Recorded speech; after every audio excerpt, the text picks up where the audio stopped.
जनता को रोजगार मिलेगा और जनता का जीवन संपन्न होगा।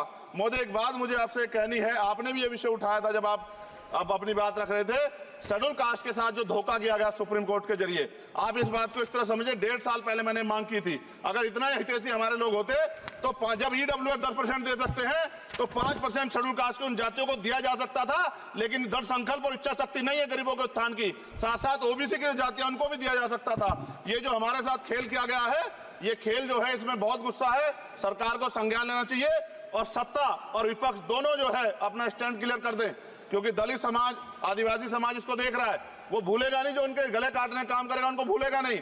और साथ साथ एक जो मेरी पर्सनल है सर, अभी मैं सुबह से प्रयास कर रहा था कि विनेश के लिए बोलूं, जब उसको डिस्क्वालीफाई किया गया, विनेश या नहीं, लेकिन ऐसा लगा जैसे हमें चाकू घुसेड़ दिया गया।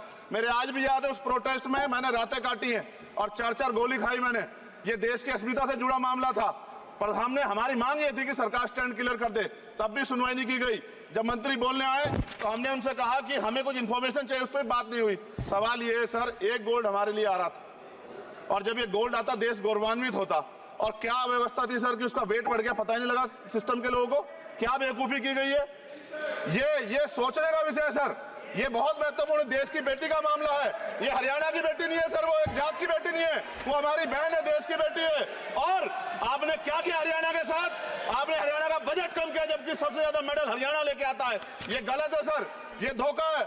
हमें इस बात की तकलीफ है कि विनेश जो है इस देश का नाम गौरवान्वित करती, इस देश का नाम बढ़ाती, लेकिन आज जो है अपमान का सामना करना पड़ रहा है। जब हमारे हितों की बात होगी, हम जो है समझौता कर